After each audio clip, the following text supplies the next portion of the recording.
భక్తి పారవస్యంతో పూరీ క్షేత్రం నిండిపోయింది. ప్రపంచ ప్రఖ్యాతిగాంచిన జగన్నాథుని రథయాత్రకు సర్వం సిద్ధమైంది.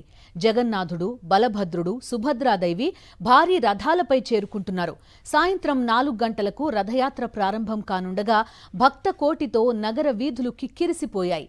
వర్షాన్ని సైతం లెక్క చేయకుండా జగన్నాథుని దర్శనం కోసం 1000 కళ్లతో భక్తులు ఎదురుచూస్తున్నారు. జై జగన్నాథ్ నామస్మరణతో పూరీ క్షేత్రం మార్మోగుతోంది.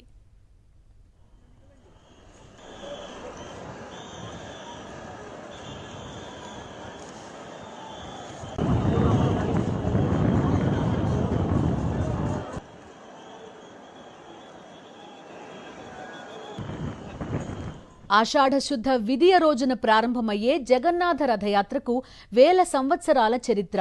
ఒడిషాలోని పూరీ జగన్నాథ ఆలయంలో జరిగే ఈ ఉత్సవం ప్రపంచంలోనే అతిపెద్ద రథోత్సవాల్లో ఒకటిగా గుర్తింపు పొందింది. శ్రీ జగన్నాథుడు తన సోదరుడు బలభద్రుడు, సోదరి సుభద్రాదేవితో కలిసి ఆలయం నుంచి బయటకు వచ్చి ప్రజలకు దర్శనం ఇవ్వడం ఈ యాత్ర ప్రత్యేకత. 3 భారీ చెక్క రథాలపై దేవతా విగ్రహాలను ఊరేగిస్తారు. శ్రీ జగన్నాథుని రథం పేరు నందిఘోష. ఈ రథానికి 16 చక్రాలు ఉంటాయి. బలభద్రుడి రథం పేరు తాళధ్వజ. దీనికి 14 చక్రాలు ఉంటాయి. ఇక చెల్లెలు సుభద్రాదేవి రథం పేరు దర్పదళన. దీనికి 12 చక్రాలు ఉంటాయి. భక్తులు ఈ రథాల తాళ్లను లాగడం ద్వారా స్వామివారి సేవలో పాల్గొంటారు. ఈ సేవ చేస్తే జన్మ సాఫల్యమైనట్టుగా భావిస్తారు. అంగరంగ వైభవంగా జరిగే యాత్ర కోసం 3 రథాలను అందంగా ముస్తాబు చేశారు.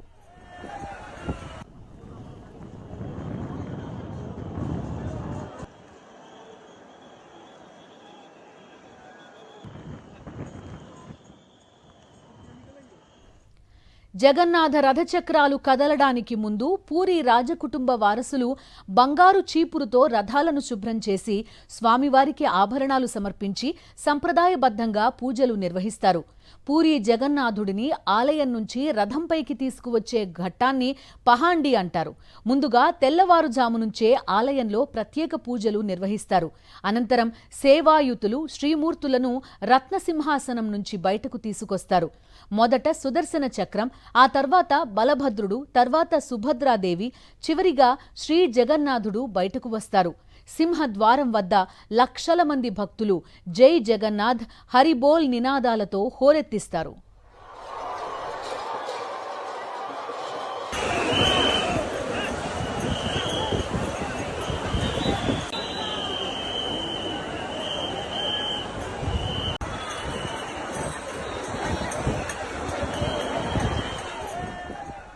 పూరీ బడదండా ప్రధాన వీధిలో సాగే ఈ యాత్ర సుమారు 3 కిలోమీటర్ల దూరంలో ఉన్న గుండిచా ఆలయం వరకు కొనసాగుతుంది.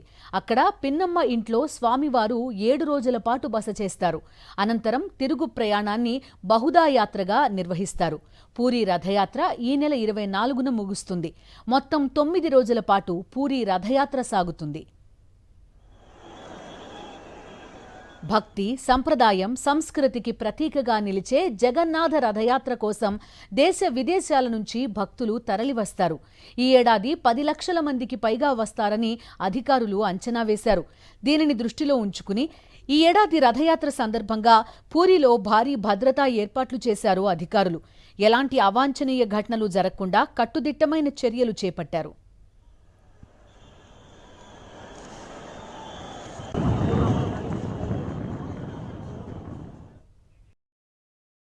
మరిన్ని అప్డేట్స్ కోసం ఛానల్ను సబ్స్క్రైబ్ చేయండి. నోటిఫికేషన్స్ కోసం బెల్ ఐకాన్ పై క్లిక్ చేయండి.